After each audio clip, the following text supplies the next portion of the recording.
Great, thanks. And then we just had a hiccup. Okay.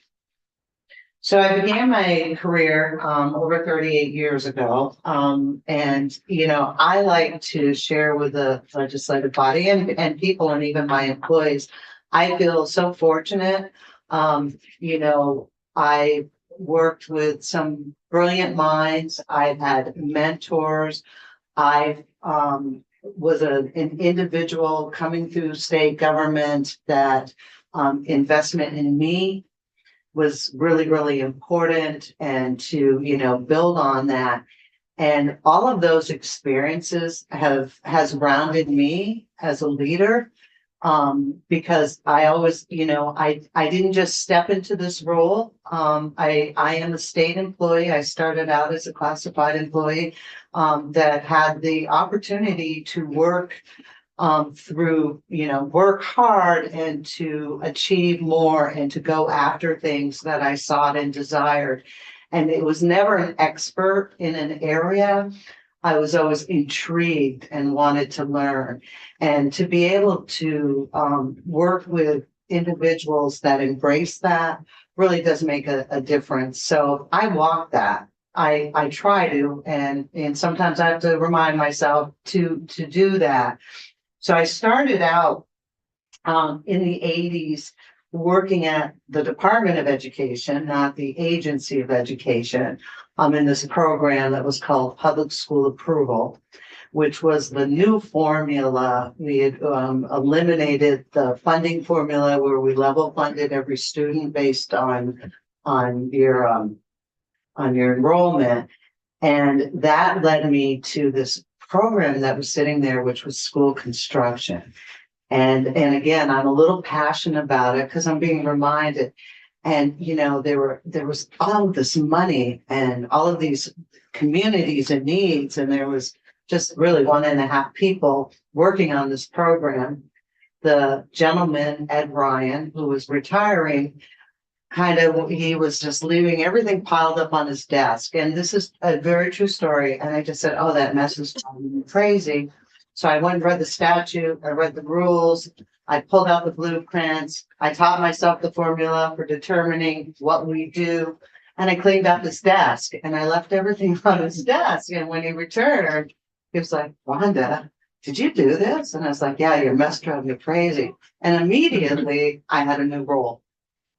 And I used to say it was the best job in state government because I learned how to work with the legislature, spending a lot of time in this committee and in House institutions, learned about bonding. Again, it was a growing experience.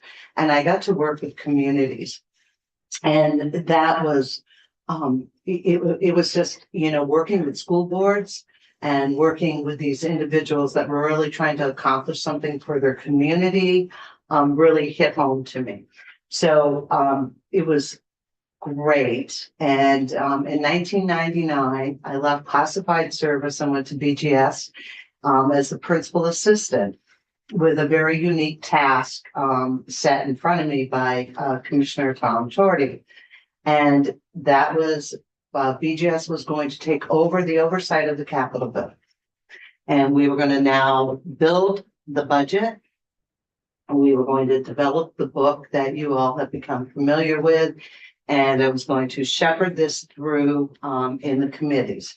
And I spent every day for many, many years in both committees. But through that process, we expanded the capital bill. We went from a 1-year capital bill to a 2-year capital bill. Developed the 10-year planning and the statute that's in place. And I actually worked with Emily on that and on the form. And we went from, I remember having a $30 million capital bill under Governor Dean to having a $180 million 2-year capital bill. And it was really an exciting time. And it was a great experience. But I also elevated to be the deputy commissioner at BGS during that time. And I learned so much about human services, our human resources and our budgeting, and just, again, opportunities that have allowed me just to continue to grow. I shouldn't talk so much about my past, but it's the basis of why I sit in a leadership role today, and why I am confident about serving in this role, which so in 2018 I became commissioner at DMV, and I really said, what am I doing? I thought DMV was about registrations. And as I'm preparing myself in the fall to get ready for the budget and understand the department, all of a sudden I'm seeing this book of business and, $360 million of revenue coming in, and having a police force, and collecting taxes, and again, I thought we were licenses and registrations, and it's going to be really, really easy.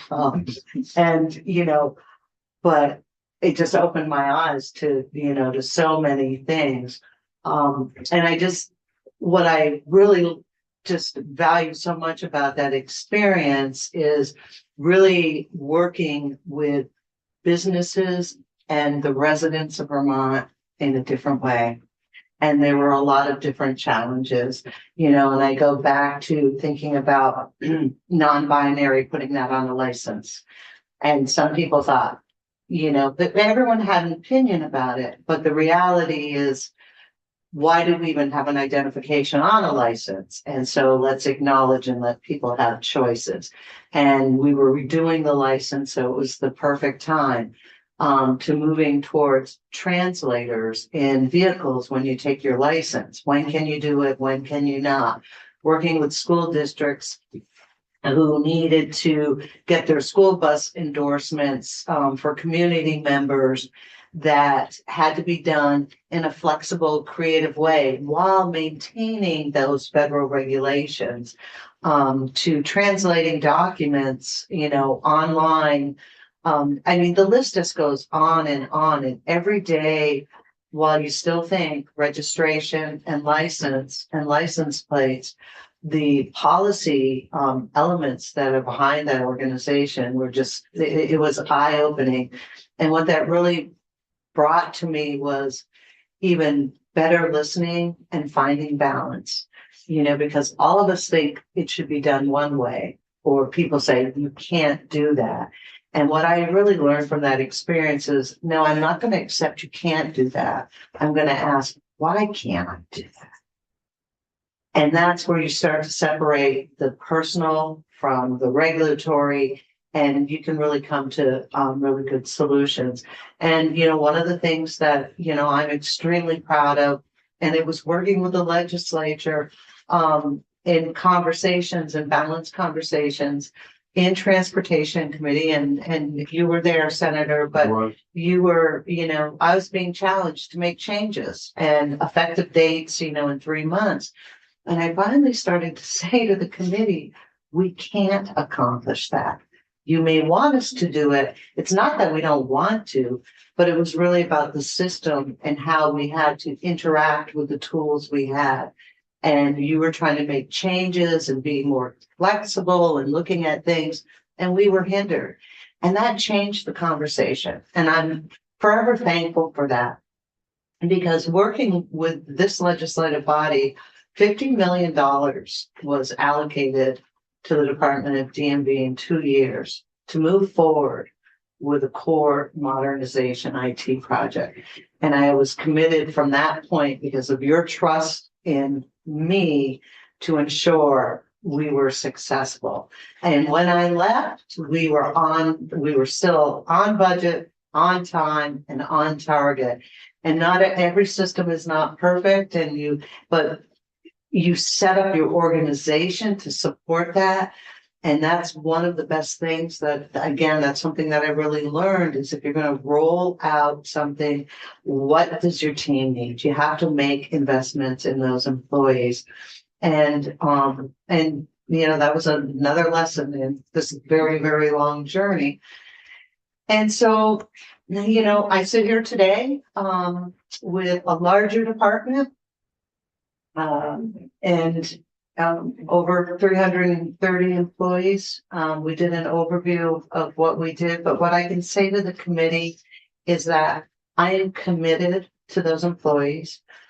I didn't come into this position assuming things were broken. There was a change in leadership. And what I said to my staff is, I'm gonna ask why. It's not because I don't trust you. It's not because I think you're doing something wrong. It's because I want to understand. I spent 20 years there. Things have changed. And I'm a realist when I look at it. And to take on what is changing, with this team, it's like, tell me your recommendation. And I'm very clear. There are times when I will give an absolute directive, and there'll be times when I ask my team to be creative in their thinking and to ask, why isn't it working? How could we do it differently? And to challenge those. But most of the time when we're working on something, give me a recommendation, because they are the ones who are going to actually move it forward. And if they don't align, then you're setting yourself up. I am focused once again in looking at, what do I need to deliver to my customers? How do I need to interact with the businesses? Because BGS touches Vermont businesses and businesses outside of Vermont. And what does my team need? What do they need to be effective? Are they missing tools? Do we need to align anything? And I'm trying to be a really good listener while I'm also learning. And I think with that, I will turn it over to you, because I could keep talking. Sure, go ahead, Senator. Do we know when Jeff was returning? No, I believe he is presenting a bill, so it shouldn't be too long. Yeah. Yes. So, you and I share a path, but something different, because you are a pioneer. You were in this building or in this city, in this town, at a time when women weren't supposed to be doing what you were doing. And you took these roles and you went and you did it. And I think for the most part, there was a lot of people 30 years ago or 20 years ago that thought that you would just fail. And I mean, I think that's just what it is. And I was enrolled as far as building businesses and working for other people and promoting women, and having ownership tell me that, Russ, that just isn't a role for a woman. And I said, well, I don't care whether it's a role for a woman or not. I picked the best person for the job. So when you talk about having licenses and not having, having binary on there, you were way before your time with that, because you were given an opportunity, rightfully so, and proved a lot of people wrong, and we proved a lot of people right. And it's been an honor to work with you. You're nothing but a producer. Everybody that works for you should be honored to learn from you. And I don't even think you should be a commissioner. I think you should be the one to be showing people how to be a commissioner and what it takes to have it done. And so very honored to have you in institutions. Very honored to have worked with you. If there's only going to be a few people, I'm going to remember a lot of people, but I'm going to remember you when we're all done in this world, and for what you've done. You've done a fantastic job, and glad that you're in BGS, and glad to have worked with you. Commissioner Manoli, I guess you have a fan. Yeah. You're gonna make me cry. I'm holding back right now. I want to A really wonderful statement. I feel very honored. Thank you, Yeah. Senator. Senator. Uh, Senator Sam. Senator Sam, unless Senator Major objects for just having walked in the door, I move that we recommend the favorable confirmation of Juan Manoli. Yeah, that's fine. I thought we would do it another day, but it's fine to do it today. But let's see if there's any, I'll second, but let's see if there's just any more conversation or. One of the things that I was, the process, having been in a couple of different departments, being able to, and that's, that is helpful. just to know the logistics of how to get things done. And now in a department that is not easy, that touches everything. We were at the women's prison yesterday. And it's funny, whenever I see the little emblem, I think of you. And so I appreciate the work. I'm a fan, and I concur with Senator Ingalls. So, thank you. So first of all, I love, the emblem that you talked about. And just another quick little story, Yeah. right? So, but they're experiences, they're not stories. So when I joined BGS, the department emblem, and this sort of goes to your point, was the drafting tool. And it was all about buildings. And so, I went to the commissioner, and I can be a little touchy-feely too, I can be pretty firm, but, and it's like, we need to change this image. And this is back in 1999, 2000. And it's like, it's too male focused, and we have some brilliant female architects on board, it was across. So we did a future search event, and it was the best experience. And I'd love to do another one. And we brought in all of the employees, 200, well, not all of them. We brought 200 employees from around the state at every different working capacity. They were from our custodians to our architects. And we spent 2 days, and we developed our department goals. We did the future search of what buildings and general services could look like. And the number one thing was how we branded ourselves. Mm. And that design actually is the outcome of that. And I will share with you, when I came back in October and went out and met with teams, they sort of gotten rid of it. And the operations and maintenance team said to me, they took away my identity. Mm. And you just brought that up because it means so much to them. So I said, well, I'll give you back your identity. That was easy. But I do want to say and I appreciate, yes, I've been sailing in the ship for a long time. I've grown in so many ways, but even coming back to buildings and general services today, things have changed, and I have to align myself. And that's when we were talking, or I was talking about that. And that's really important. I will continually remind myself to be thoughtful, to be a good listener, to align myself, and to respect the changes. But make sure those changes meet the needs of everyone. So thank you. And I just, And the commissioner likes field trips, so we're going to invite her to all of our field trips. so, The committee likes field trips as well. Yeah, yeah. yeah. Any other questions? I just have one question for you, which is how can we best help you?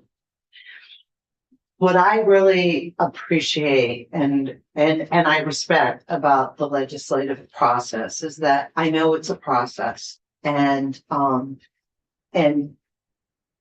listening and having conversations. If I ever approach the committee and say, this doesn't work from an operational or from a logical sense, it's not that I'm opposed to the idea that you may be presenting. I want to be a part of the conversation, because I always take legislation back to my team when you all leave. And I said, this is the expectation, this is the intent, and this is how we can accomplish it. And so conversation, I need to listen to you and understand clearly what you're trying to accomplish, and it's a process. But when I do engage in that way, it's because I am trying to bring balance to it, because sometimes a good idea may need to be tweaked. Sure. And that's most importantly what the working relationship that I'd like to have with this committee. Wonderful. Terrific. Okay, anybody, any more comments? Okay, so let us, call the roll, and this is to confirm Wanda Manoli as Commissioner of BGS. When I call your name, please say yes or no. Senator Robert Plunkett. Yes. Senator Russ Nichols. Yes. I'll say yes 3 times.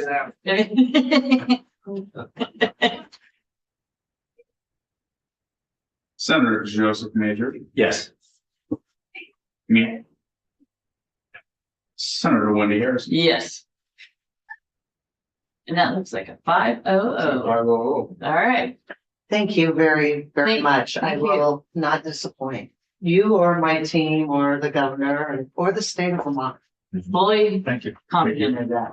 Yes, Unless would like to report this, I would like to report that. and generally the chair does that for commissioners, Oh, so I'll do it. But thank you. Appreciate that. And we'll send those notes to you. Okay, We'll add a couple of things. perfect. Thank you. Have a great weekend. Thank you. Thanks, you too. Thank you. Let us take a little bit of a recess because our next person is at 1:45. Okay, so